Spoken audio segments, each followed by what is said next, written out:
juste te rappeler en ce bon dimanche que l'objectif de ta chrétienté, c'est d'être capable d'être exposé à l'enseignement. L'enseignement te donne l'information, mais l'objectif de la chrétienté, c'est la transformation. Donc, lorsque tu commences à entrer dans une dimension spirituelle avec Dieu, créer une relation avec Dieu, tu veux qu'il t'informe de sorte que tu sois transformé. Donc, un bon ministère, une bonne église, c'est une église qui enseigne dans l'objectif de transformer les gens. C'est vrai qu'aujourd'hui, les bons statistiques d'église, la taille de l'église, on les appelle des méga-churches, le nombre de personnes, le nombre de temples qu'ils ont dans leurs expansions, et c'est ça qui fait leur fierté. Mais malheureusement, c'est le système de Babylone. Les enfants de Dieu se focalisent sur le nombre de transformations qui se passent dans l'église, parce que c'est ça l'objectif de la parole de Dieu. C'est comme ça que Jésus, lorsqu'il vient, il dira, écoutez ce que les pharisiens vous disent, c'est-à-dire que le message est bon, mais ne suivez pas leur façon de vivre, c'est-à-dire ce sont des personnes qui ne sont pas transformées. Cette saison est une saison très importante parce que c'est souvent la saison de la distraction. C'est une saison qui montre l'évidence même de ce que je raconte parce que beaucoup de personnes, chrétiens comme païens, célèbrent la Noël, qui a un Jésus quelque part qui était né, avec qui ils n'ont pas de relation. Je n'ai jamais vu une fête d'anniversaire où est-ce que je suis allé, où est-ce que les hommes ne savent même pas quel âge cet enfant a eu. Quel âge a Jésus aujourd'hui? Tu as célébré beaucoup de Noël. Donne-moi son âge. Comme tu ne peux pas me donner son âge, c'est-à-dire que tu sais très bien déjà que cette fête, tu la célèbres par habitude. Tu n'as aucune intimité. Tu ne sais pas combien d'années Jésus a vécu sur terre. Combien de Noël tu as eu à célébrer. Il y a un manque de relation. Deuxièmement, dans la Bible, lorsque Jésus naissait, très peu étaient même cognition de où est-ce qu'il était en train de naître. C'est la preuve que les hommes étaient informés, mais ils n'étaient pas transformés. Seuls ceux qui étaient transformés, qui avaient de l'intimité avec Dieu, pouvaient savoir que le Messie était vraiment Jésus-Christ de Nazareth. Alors, dans un système pareil, Jésus nous a donné par sa naissance l'opportunité de reconstruire la royauté par sa personne, parce que Adam avait passé la royauté à Satan. Mais lorsqu'il est arrivé à faire un vote devant la croix, les hommes ont encore choisi Barnabas au lieu de Jésus. En d'autres termes, les hommes ont confirmé qu'ils préfèrent la royauté de Satan à celle de Dieu.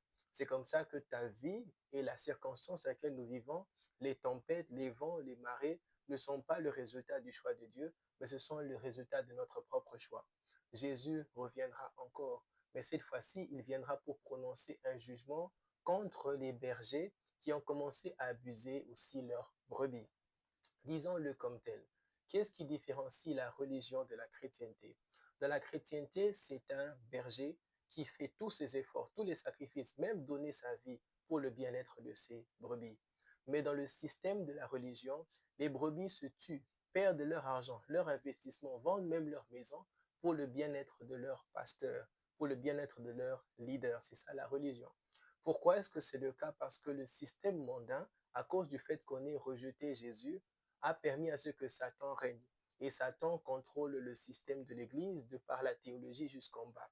Et il a créé un système qui nous donne une routine d'avoir une relation de tous les jours, d'être informé, et que pour des raisons que tu ne comprends toujours pas, cette information entre par là et ressort. Parce que l'objectif de ce système, c'est de te dépouiller, de t'aveugler et de les enrichir, mais tu ne vivras jamais la transformation. Il n'est pas correct pour un homme de Dieu de te faire un message à la maison lorsque tu n'es pas venu à l'église pour dire, je ne t'ai pas vu à l'église. J'ai passé 10 ans à l'église. Après 10 ans, j'ai été tellement informé que ma place ne devrait plus être là. Je dois passer certains dimanches à être capable de transformer d'autres personnes, d'informer d'autres personnes pour qu'ils expérimentent ce que j'ai expérimenté. Parce que si tous les dimanches je me retrouve au même endroit, je suis encore comme l'un d'entre eux, qui est encore ignorant pendant 20, 40 ans dans l'Église. Et tu te fais appeler aîné dans l'Église. C'est une honte de te voir toujours assis sur le même banc, dans la même position d'autorité, alors que tu as reçu assez d'informations pour transformer des vies. Jésus d'emblée dit à ses disciples que vous avez reçu, maintenant allez faire d'autres personnes des disciples. Alors c'est ça l'intention de Jésus derrière ces choses. Alors pendant cette saison, je veux que tu te concentres sur ta relation avec Jésus pour que tu sois sincère avec toi-même, que tu arrêtes de vivre dans la prostitution. Le terme primaire de la prostitution dans la Bible, ce n'est pas cette femme dans le quartier, c'est toi. Lorsque tu sers Dieu, mais en même temps tu sers tes idoles. Lorsque nous bénissons ton mariage aujourd'hui et qu'on prononce des paroles au nom de Jésus, mais la soirée, tu vas la célébrer dans une boîte de nuit où est-ce qu'il y a des homosexuels, où est-ce qu'il y a des personnes habillées de façon inappropriée, où est-ce qu'il y a des chansons qui blasphèment la parole de Dieu, et tu penses que tu es chrétien parce que chaque dimanche, tu réponds à cet appel. Les statistiques de l'Église nous montrent aujourd'hui. Il n'y a pas d'expansion d'Église, il y a l'expansion de la bête dans l'Église. Et il est important que les enfants de Dieu se réveillent dans le discernement, retournent à Jésus, retournent aux valeurs de Jésus pour que leur vie soit effectivement sauvée. Daniel était clair lorsqu'il était à Babylone. Il y a de la nourriture que je ne mangerai pas. Tu manges encore cette nourriture. Tu vis avec les politiciens. Dieu n'interdit pas la politique. Il te demande d'entrer dans la politique pour être la lumière de ceux qui étaient dans la corruption. Si tu t'es encore retrouvé dans la corruption, tu n'es pas prêt de servir l'Éternel. Que le Seigneur te donne la force de discerner les temps dans lesquels nous vivons et la responsabilité qui t'incombe en tant qu'enfant de Dieu d'être la lumière. Pour les bergers qui abusent leurs brebis, c'est entre les mains de Jésus. Vous profiterez de ce temps présent où est-ce que vous régnez ensemble avec Satan, mais Jésus reviendra. Vous l'avez rejeté à sa première arrivée, il ne reviendra pas comme un ami, il reviendra comme un ennemi. Que le Seigneur vous bénisse abondamment.